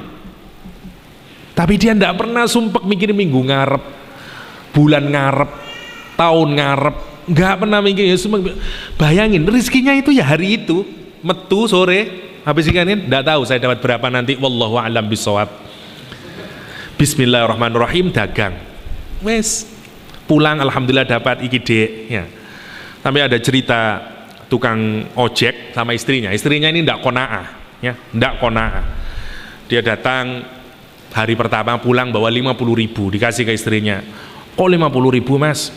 Boya kayak teman-teman yang lain itu yang sudah profesional, masa ngojek kok 50? Wah, hari kedua dia serius, pulang 100.000. Udah capek itu 100.000. Kata istrinya, kok 100.000 mas? Ya mana cukup untuk segala macam. Mangkel di hari ketiga, pulang dia bawa 5 juta. Istrinya kaget. Wah, kok 5 juta mas? Dari mana mas? Ya mending ndak ngojek wis aku. Kenapa? Sepedanya dijual ya. Ya, nah mangkel sama istrinya. 1.000 sik kurang ae, didolai sepeda yang 5 juta udah ya. itu contohnya ya, urusan dunia. Saya kadang-kadang iri ngelihat qanaahnya orang-orang kalau lihat secara ekonominya. Dia enggak punya apa-apa dan alhamdulillahnya itu tiap hari alhamdulillah. Coba bayangin. Apa kita enggak iri? Kadang-kadang mungkin kita merasa alhamdulillah rezeki saya lebih banyak, tapi syukurnya beda. Orang-orang nggak gitu, syukurnya harian. Pulang kerja mulai alhamdulillah, dosa ini deh alhamdulillah. Bayangin, keluar tuh dari lesannya alhamdulillah dan dia sadar rizki minallah. Karena dia datang nggak tahu nanti ada pedagang atau enggak, ada pembeli atau enggak. Semua dia menyadari ini semuanya karunia Allah. Orang yang kerja di kantoran, sadar dia kalau rezeki dari Allah. Saya sarjana komputer, setiap hari saya bekerja karena keahlian saya, satu bulan saya dapat gaji. Tekan pangeran, sarjana komputer ITS, mikirnya itu.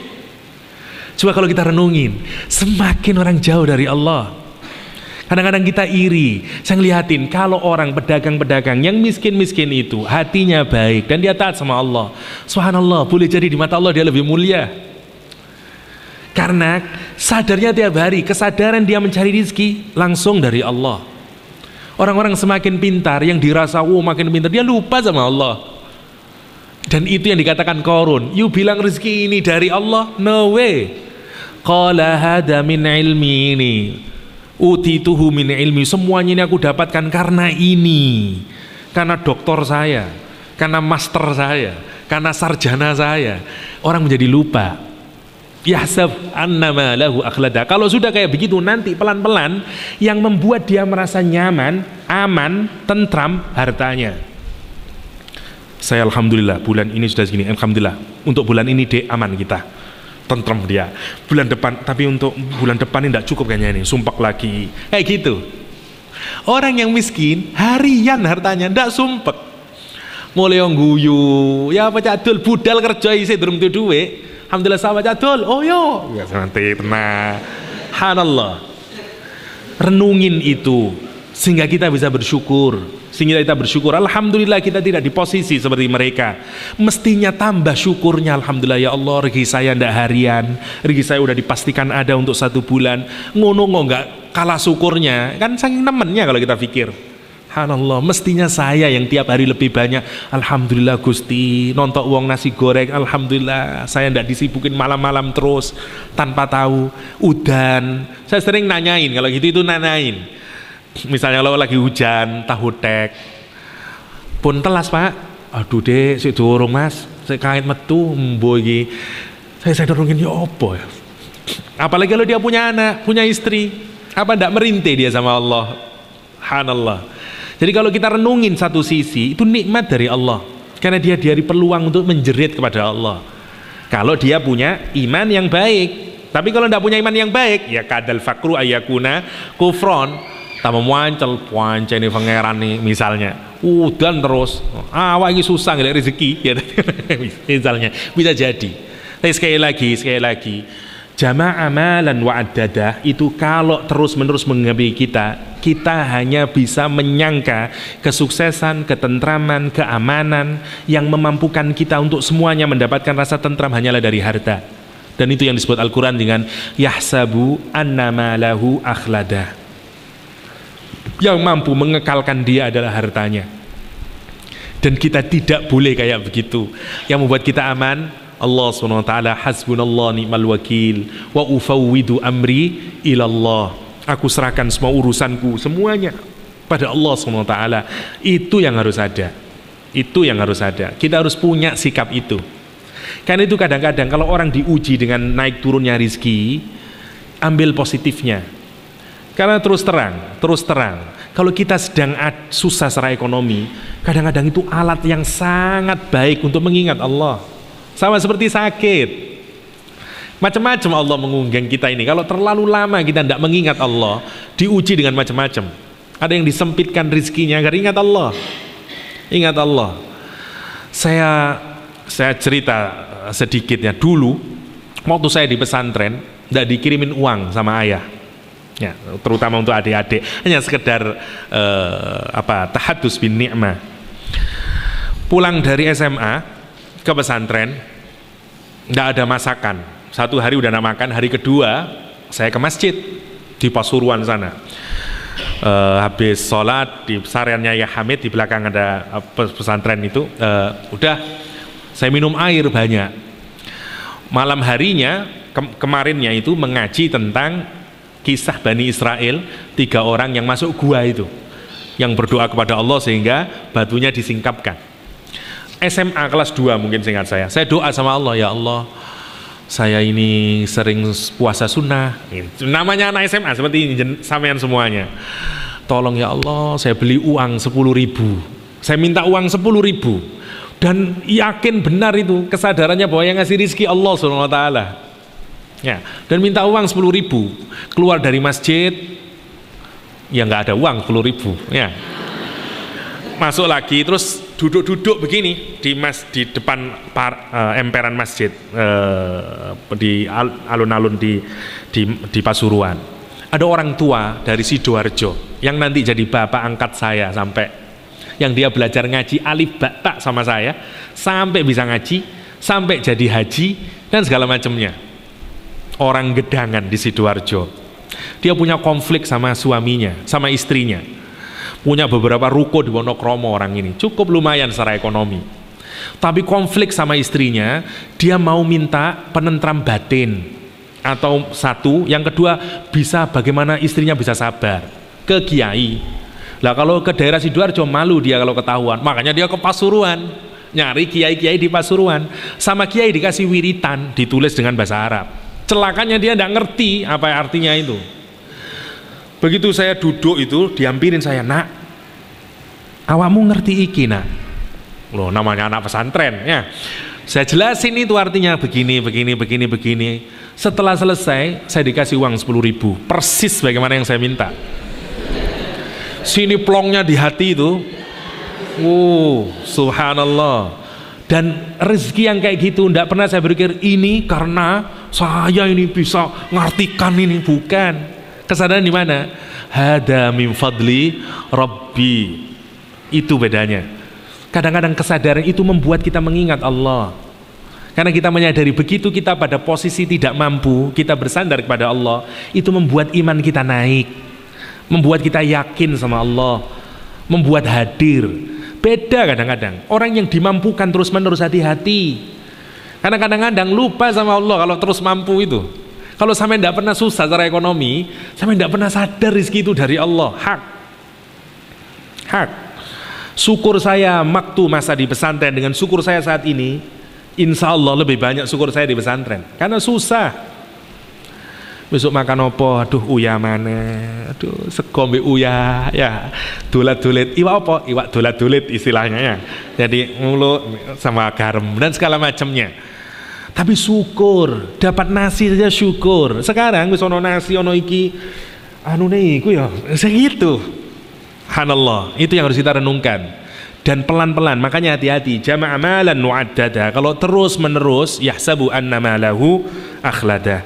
Kita singkat, udah jam 10. Yahsabu anna malahu akhlada. Kalla la yumbadanna fil khutamah. Sekali-kali jangan demikian.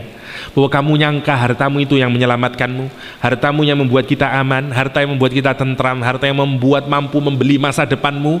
No way. Kata Allah SWT, kalla, sekali-kali tidak. Lihat, semua orang menyangka masa depan itu bisa dibeli dengan uang. Yahsabu annama lahu akhlada. Al-Quran bilang no. Apalagi kalau you bicara tentang masa depan sejati, yakni di akhirat sana, dia tidak bisa. Tidak bisa. Apalagi kalau sikap Anda adalah humaza lumaza. Kalau kita melakukan tindakan humaza lumaza, nyakitin sama orang, mecah hatinya orang karena aibnya diungkap, kejelekannya disakitkan, Al-Quran menggambarkan la yumbadzanna fil khutamah. Pasti kami akan lemparkan mereka. Nabadha itu melemparkan, membuang. Toroha dalam bahasa Arab juga membuang. Apa bedanya? Toroha, yatroh, ya. Toroha itu membuang, tapi agar orang nggak tahu. Kalau kita punya sesuatu yang tidak berharga, tapi kita malu, biar orang lain tidak tahu, hanya kita sembunyikan, kita buang secara sembunyi-sembunyi, namanya toroha. Kalau nabadha, membuang, tapi agar orang tahu bahwa dia sesuatu yang hina. Itu bedanya. Namanya la yumbadzan. Al-Quran menggambarkan, pasti akan aku campakkan dia secara hina-dina. La yumbadzan. Sama seperti apa ya? Kalau kita punya yang sesuatu jelek untuk ditunjukin, dihumiliating, dihinakan, namanya la yumbadzan. Membuang lil ihanah, untuk menjelekkan. Ya, la yumbadzanna. Di mana kita dibuangnya? Siapa humaza lumaza itu dibuang kemana? Kata Allah SWT, fil khutamah, di dalam khutamah. Untuk menunjukkan khutamah ini berarti sesuatu yang sangat dalam, sangat besar, yang bisa memasukkan khutamah sama, masukkan humazah sama lumazah. Oke.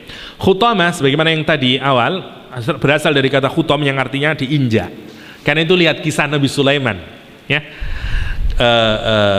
Hatta idza atau ala wadin namli, ya, ketika pasukan Nabi Sulaiman sudah sampai ke dalam wadin namli, ya, tempatnya semut itu, qalat namlah, berkata semutnya, ya ayuhan naml, wahai sekumpara semut, kata semutnya ini, kepalanya dia bilang, ayuhan namlut khulu masakinakum, masuklah kalian ke dalam masakinakum, masakinakum, tempat-tempat kalian, masuk semuanya.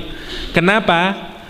La yahtimanna, dari kata khutama, la yahtimanna. Nanti kamu akan diinjak, di-crush. Diinjak oleh siapa? Sulaiman wa junuduhu wa hum la yash'urun. Nanti Sulaiman dan bala tentaranya akan menginjak-injak kalian dan dia nggak tahu. Dan Nabi Sulaiman dengerin omongannya itu. Ayuhan namlut khulu masakinakum, kata dia. Nanti tidak tahu. La yahtimannakum Sulaiman wa junuduhu wa hum la yash'urun. Nabi Sulaiman ngelihat, apa kata dia? Nabi Sulaiman fatabassama, mesem Nabi Sulaiman, dhahikan sambil ketawa. Dia mesem melihat itu biqaulihim, karena ucapan semut itu. Dan dia, kemudian Nabi Sulaiman berdoa, waqala rabbi auzi'ni an ashkura ni'mataka allati an'amta alayya ya wali walidayya wa an a'mala salihan tardah wa adkhilni bi rahmatika fi ibadikas salihin. Kata Nabi Sulaiman, lihat, semut saja mengantarkan orang untuk mengingat Allah. Nabi Sulaiman melihat semut kayak gitu, dia tersenyum, melihat terus doa, ya Allah, mampukan aku ya Allah untuk mensyukuri nikmat yang telah Engkau berikan kepadaku. Nonton semut, betapa rapuhnya dia. Nabi Sulaiman ingat itu. Dan kasih saya rasa yang bisa mensyukuri atas orang-orang tuaku ya Allah, dan mampukan saya untuk bisa beramal yang membuat Engkau ridho ya Allah, dan kelompokkan saya bersama orang-orang yang soleh. Nabi Sulaiman ngelihat semut, dan itu dilatih. Nanti kalau ngelihat semut, Robbi ya auzi'ni, orang lain dan kena misalnya ya. Dan itu menarik, itu menariknya. Dari kata la yahtimanna, nanti diinjak. Lihat Al-Quranul Karim, orang yang menginjak-injak, yang crush their heart, yang break their heart. Orang sekarang kan ngertinya patah hati kapan? Kalau cintanya ditolak. Ya, patah hati. Sama, ini semuanya dari kata patah. Hatinya dipatahkan. Dengan apa? Dengan ejekan, cacian, makian, umpatan oleh orang lain. Itu sedang mematahkan hati. Al-Quran bilang, kalau you melakukan itu, la yahbaton, ya, kalla la yumbadzanna fil khutama, nanti kamu akan aku buang di dalam tempat yang nanti akan bisa nginjak-nginjak, bisa matah-mata, ayal kasar, yang nanti bisa matah-matain kamu. Matah-matain apa? Tulang. Subhanallah, menakutkan. Dan orang bertanya, wa ma adraka mal khutamah, tahukah kalian apakah khutamah? Narullahil muqadah. Subhanallah, tattali'u 'alal afidah innaha 'alaihim muqsadah fi 'amadim mumaddadah. Saya cepatkan saja biar cepat selesai. Wa ma adraka mal khutamah, Allah menyatakan dia apinya Allah. Sekali lagi, apapun yang dilekatkan kepada Allah, dia menjadi eksesif, menjadi sangat hebat. Kitabullah, baitullah, naqah naqatullah, semua yang digandengkan dengan Allah dia menjadi istimewa dan tidak ada bandingannya. Sampean bisa bandingkan baitullah dengan baitnya sampean? Tidak bisa. Rumah Anda tidak bisa dibandingkan dengan rumahnya Allah SWT. Karya tulis Anda, buku Anda tidak bisa dibandingkan dengan bukunya Allah SWT. Kitabuk tidak bisa dibandingkan dengan kitabullah. Narnya kita tidak bisa dibandingkan dengan narnya Allah. Ada yang hadis yang menyatakan 70 kali ya nanti Allah melipat gandakan. Jadi dunia ini hanya satu saja api diambil dipakai di dunia ini. Lah api dunia ini kalau dipanasin sampai 70 kali lipat, nah itu apinya neraka. Yo opo rasane ya. Yo yang api di sini aja ndak karu-karuan sakitnya ya. Coba kita lihat. Narullah, apinya Allah, al-muqadah. Ini menariknya. Muqadah isim lagi. Ingat-ingat. Yang dihidupkan oleh Allah, tapi bentuk kalimatnya isim, bukan alladzi uqidat atau alladzi tuqad, bukan kalimat fi'liyah. Kenapa? Karena kalimat fi'liyah berarti baru dihidupin ya. Kalau kita menghidupkan api, biasanya lama-lama apinya apa? Pelan-pelan, murubahnya terus pelan-pelan redup ya dah. Lah kalau apinya itu dihidupkan terus-menerus, tidak akan pernah mati. Itulah mengapa Al-Quran menggunakan isim muqadah, allati narullahil muqadah, yang Allah ngidupin. Ini sudah apinya Allah dan Allah yang ngidupin, dan terus menerus api itu tidak pernah berkurang. Tingkat kobarannya tidak pernah berkurang. Kenapa? Karena al-muqadah. Itu kenapa dibikin isim ya. allati tattali' 'alal afidah. Subhanallah, ini persis gambaran orang yang nyakitin orang. Kalau orang disakitin dengan ucapan, diumpat, dicela, itu seperti kata-katanya, umpapannya, celaannya itu seperti masuk ke dalam diri orang itu, pelan-pelan bergerak sampai nyakitin dalam hatinya. Loworo hatine. Persis sama. Orang yang dibakar di dalam neraka Hutamah itu nanti dia dimasukkan oleh Allah ke dalam neraka Hutamah, ya. Apinya itu nanti naik, tattali itu ittala itu seperti orang yang climbing, yang mendaki gunung. Pelan-pelan dia mendaki. Digambarkan di dalam Ibnu Katsir, apinya itu nanti memakan daging kita, ngancurin daging kita, terus meremukkan, membakar semua tulang kita, terus sampai ke tubuh kita ini, dan dia berhenti di afidah, di fuad, tapi tidak sampai menghancurkan hati kita semuanya, enggak, lu belum kena. Karena itu Al-Quran menggambarkan kondisinya la yamutu wa la yahya, gak mati yo gak urip, ya, saking nemen nih. Tapi dia diarani urip tapi kok koyok bakar, habis itu habis lagi, mulai lagi, tattali. Kenapa? Karena kalimatnya fi'il mudhari', tattali itu terus menerus, allati tattali'u 'alal afidah. Dan apinya itu tembus sampai ke jantung, sampai ke hati. Kenapa? Karena dulu dia nyakiti sampai ke dalam lubuk hati. Sekarang Allah menyiksa dia dengan lubuk hati. Berapa banyak orang tua yang tersakiti hatinya oleh anaknya dan dia tidak bisa melepaskannya karena sudah masuk ke dalam lubuk hati. Kisah maling kundang misalnya, seumur-umur ibunya tidak bisa maafin dan segala macamnya karena sakitnya dalam hati. Berapa banyak perempuan, salah satu akibat yang membuat orang perempuan menjadi tidak mau dengan orang laki-laki di barat, salah satu kelompok feminis adalah karena dia disakiti oleh pihak laki-laki dan dia benci sama laki-laki. Kemudian saya benci terhadap makhluk laki-laki gara-gara dulu disakiti, akhirnya moh dengan laki-laki dan dia senang sesama perempuan akhirnya. Tapi penyebab awalnya adalah karena dia sakit hati, sangat nemen hati ini. Kayak begitu. Sama kalau kita menyakiti hatinya orang lain melalui ucapan kita, isyarat yang kita lakukan, sikap yang kita lakukan, balasannya tidak tanggung-tanggung. Api nanti yang bakar sampai ke dalam ulu hati kita, tattali'u 'alal afidah. Dan dia di sana itu kayak apa kondisinya? Lihat, grafis Al-Quran menggambarkan innaha 'alaihim muqsadah. Sesungguhnya neraka Hutamah itu innaha nanti ya, 'alaihim muqsadah. Muqsadah itu tertutup artinya. Tetapi kalau di tafsir dibedakan antara mutbaqah, muqsadah sama mutbaqah. Kalau tabaqah itu juga menutup, ya. Bedanya adalah kalau tutupannya itu nggak dikasih pintu sama sekali. Jadi misalnya neraka itu kan gambarannya kayak tong, ya, tong tapi ditutup semuanya. Jadi tidak ada jalan keluar, namanya mutbaqah. Tapi kalau muqsadah itu awal arti asalnya adalah kandang hewan yang tinggi, sehingga hewannya tidak bisa meloncat lagi. Kalau jenengan teng kebun binatang itu namanya muqsadah, karena melihat ada banyak hewan sehingga dia tidak bisa melompat lagi, namanya muqsadah. Lah muqsadah itu ada pintunya, tapi pintunya sangat tinggi. Untuk nunjukin apa? Dua hal. Satu, orang yang ada di dalam neraka itu kepingin bisa keluar, dan dia punya harapan, kan masih ada pintu, dia berusaha naik ke sana. Tapi apakah bisa dibuka? Nggak bisa dibuka. Tambah stres apa enggak? Tambah stres. Kalau sampean dikurung di tempat yang nggak ada celahnya sama sekali, sampean nggak punya inisiatif untuk bisa keluar. Ya wes lah, diterima lah. Tapi kalau di situ ada pintu, sampean berusaha mati-matian, diginiin segala macamnya. Tapi berapapun usaha yang Anda lakukan, nggak bisa membuka pintu. Makin apa? Muangkel, dongkol, sumpek dari situ. Itu disebut dengan muqsadah. Itu maksud yang pertama. Maksud yang kedua adalah pintunya itu akan dibuka. Kapan? Kalau orang sudah bersih.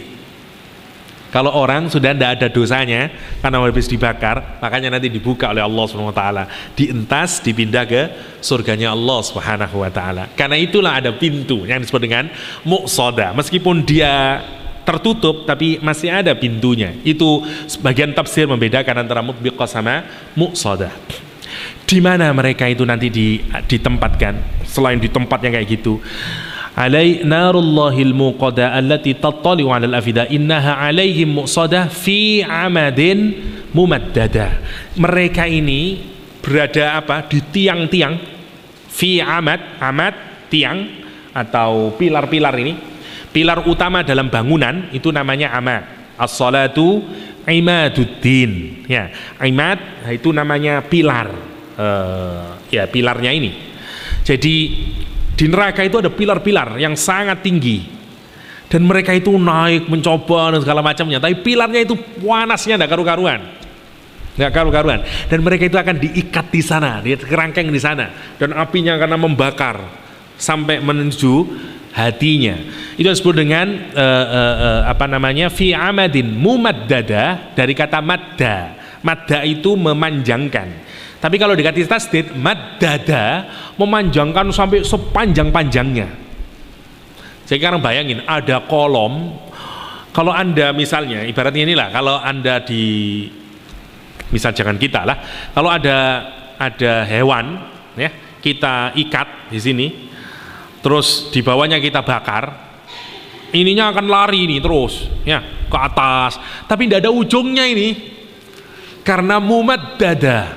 Dia panjang dan dia diremut, terus dianuin sama apinya. Kira-kira kayak bayangannya kayak gitu. Orang yang dilingkupi oleh api dan tanpa ada keluar. Ngeri banget. Jadi bayangannya itu ada tempat yang dalamnya minta ampun, panasnya minta ampun, ada tiang-tiangnya, orang merambat ke tiang, diikat di tiang, dan tiangnya panas, tingginya minta ampun, tidak ada jalan keluar, dan dia di sana selama-lamanya. Dan cara penyiksaannya tidak hanya mengenai kulit dan tulangnya, tapi juga meremukkan tulang-tulangnya dan sampai mengenai afidah, sampai ke afidahnya. Dari kata fuad, artinya hatinya, karena dulu dia menyakiti orang dengan fuadnya. Hadis surat pendek ini Al-Humazah sangat powerful untuk merenungkan kepada kita dua hal. Yang pertama, hati-hatilah di dalam bersikap, ngomong, gesture kita, simbol kita, ya. Karena kita sering, apalagi godain, ya, macam-macam. Di pesantren saya punya teman, males ngaji. Kalau lagi kiai sedang baca kitab, dia di belakang niruin. Misalnya kiai sering begitu, ini atau ngitung-ngitung berapa ya. Seseorang itu punya tradisi sendiri dalam ngomong. Saya misalnya sering sekali ngomong dan seterusnya, tanpa saya sadari. Begitu saya dengerin sendiri, iya ya kok banyak dan seterusnya, ya. Lah, ada orang itu yang enggak dengerin ceramah tapi cuma ngitung, ya. Dan seterusnya mana? Dan seterusnya mana? Dan seterusnya mana? Itu juga bagian dengan isyarat. Bisa orang dengan isyarat, dengan ucapan, dengan gesture, dengan mimik, dengan raut muka, dan itu hati-hati. Hati-hati. Kalau kita menyakiti hati orang lain, yang orang lain itu tidak punya kesempatan untuk membela diri, ya, orang ini diancam oleh Allah Subhanahu wa taala dengan apa? Dengan api nerakanya Allah yang digambarkan begitu amat sangat menakutkan. Api neraka yang sampai memakan daging dan tulangnya sampai ke ulu hatinya. Dan itu yang harus membuat kita tersadar benar. Satu. Dan orang itu biasanya kenapa bersikap humazah-lumazah? Karena satu, karena dia terperangkap oleh dunia ini, karena ada hubud dunia di dalam hatinya, cinta sama dunia. Sekali lagi, orang mukmin yang tahu hakikat iman, tahu hakikat akhirat, tidak mungkin hatinya bisa dibeli dengan dunia ini. No way, nggak bisa. Karena itu pupuk iman terus menerus. Jangan gadaikan dengan dunia ini. Memang menarik, dunia ini sangat menarik, manis, hijau ranau. Orang jatuh cinta sama dunia, iya, siapapun saja memang manis. Tapi sekali lagi, untuk menghilangkan rasa cinta kita sama dunia, miliki dunia sebesar-besarnya, sebanyak-banyaknya, tapi jangan sampai kita jadikan dunia di dalam hati kita ini, sehingga orientasi kita hanya dunia, hidup hanya untuk dunia, semuanya hanya untuk dunia. Itu yang harus tidak ada dalam hati kita ini. Dengan apa? Satu, ingat neraka, ingat khutamah, ingat mati. Yang paling cespleng salah satunya adalah ingat mati. Karena itu yang akan membimbing kita untuk lurus, untuk terus kemudian berpikir tentang sesuatu yang yang jauh lebih substansial dari hidup ini. Kalau orang dunia tidak mungkin, karena dia tidak bisa meyakini sesuatu yang lebih. Saya kemarin di Melbourne terperangah dengan orang-orang zaman ini, masih banyak orang-orang baik ya. Ada satu masjid di sana yang baru saja membangun ya. Butuh uang 260 juta untuk membeli batu parkiran. Ini masih belum urusan di dalam masjid. Nanti kalau sudah urusan dalam masjid, tambah gilaan orang biasanya sedekah ya. Begitu habis sholat Jum'ah, ada satu brother berdiri, ditutup semua pintunya. Dia bilang, saya mohon perhatian, saya butuh sekitar 10-15 menit, jadi tolong jangan keluar. Terus yang ngumumin, saudaraku di jalan Allah SWT, kata dia, kita ini sekarang sedang membangun parkir mobil dan kita butuh batu.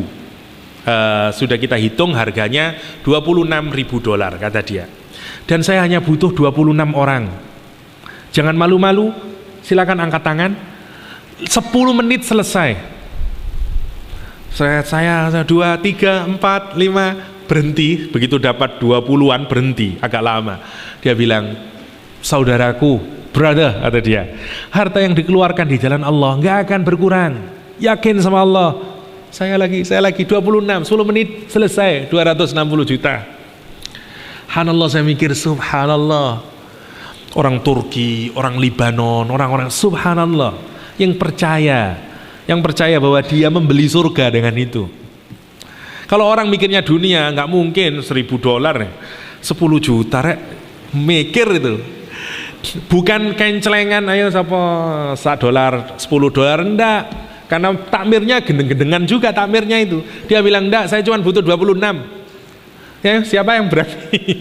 Ya, itu yang menarik. Kita iri, pasti banyak orang-orang yang kayak demikian, banyak orang-orang yang baik, yang hatinya baik, yang masih mimpikan akhirat. Dan sekali lagi, kata Sayyidina Ali, kita jangan jadi anak-anak dunia ya. Kita disuruh kunu abna al-akhirah, jadilah anak-anak surga, anak-anak akhirat yang kita mimpinya ke sana. Hiduplah di dunia dengan sebaik-baiknya, cari rezeki Allah seluas-luasnya, karena kita yang jauh lebih berhak, karena rezeki itu dari Allah, dunia ini milik Allah. Kita orang beriman yang lebih berhak memiliki dunia ini, bukan Yahudi, bukan yang lain. Maha kecelakaan hari ini memang justru yang memiliki dunia bukan kita orang mukmin. Bayangin kalau orang mukmin yang paling kaya raya, dunia ini mungkin jauh lebih aman. Sayangnya orang mukmin yang kaya, hartanya masih belum dimanfaatkan dengan yang baik-baik. Ya, banyak pangeran-pangeran kaya. Nah, kuda, ya, pacuan kuda di Australia, pemilik terbanyaknya yang menang-menang itu selalu pangeran-pangeran Arab. Yang satu kuda harganya bisa 3-5 mobil Mercy. Gila harganya, ada yang $3 juta kuda satu. Lihat saya gendeng mangan pelok itu ya, beli kuda misalnya, tapi itu kesenangan mereka. Ya sambil judi.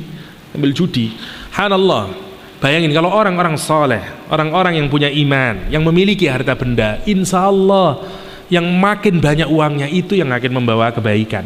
Karena itu sekali lagi, kajian kita Humazah bukan untuk membuat kita kemudian wis mikir akhirat dak gelem dunia, tidak. Cari dunia sebesar-besarnya, gunakan itu untuk investasi akhirat, gunakan untuk kemakmuran, izzahnya orang Islam. Bagaimana kita bisa membantu saudara-saudara kita yang miskin menegakkan agama ini tanpa harta benda? Kita harus jadi orang-orang kaya, orang-orang yang kekayaannya kita gunakan untuk maslahah ummah, untuk izul Islam wal muslimin, dan itu yang harus kita miliki. Makanya selama kita belum mampu di sana itu berat nanti, berat ya. Itu mungkin secara singkat kajian kita untuk surat Al-Humazah. Semoga kita dijauhkan oleh Allah SWT dari perangai menjadi humazah, lumazah, dan kita didekatkan, punya rasa cinta dan ukhuwah yang mendalam kepada sesama orang muslim, dan rasa baik hati kepada sesama umat manusia. Amin Allahumma amin. Hadanallahu wa iyyakum ajma'in. Wassalamualaikum warahmatullahi taala wabarakatuh.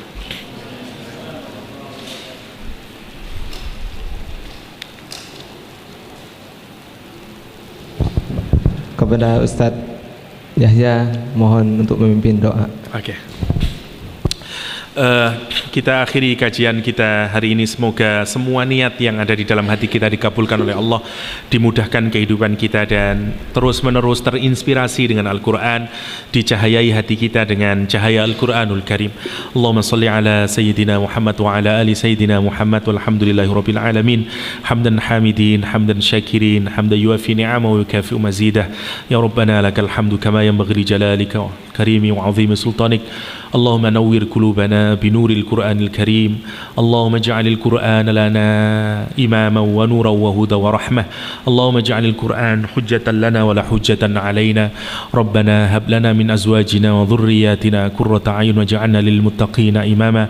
Rabbana awzi' Rabbana zalamna anfusana wa illam taghfir lana وترحمنا لنكونن من الخاسرين. ربنا آتنا في الدنيا حسنة وفي الآخرة حسنة وقنا عذاب النار وادخلنا الجنة مع الأبرار يا عزيز يا غفار يا رب العالمين. وصلى الله على نبينا محمد وآله وصحبه وسلم والحمد لله رب العالمين.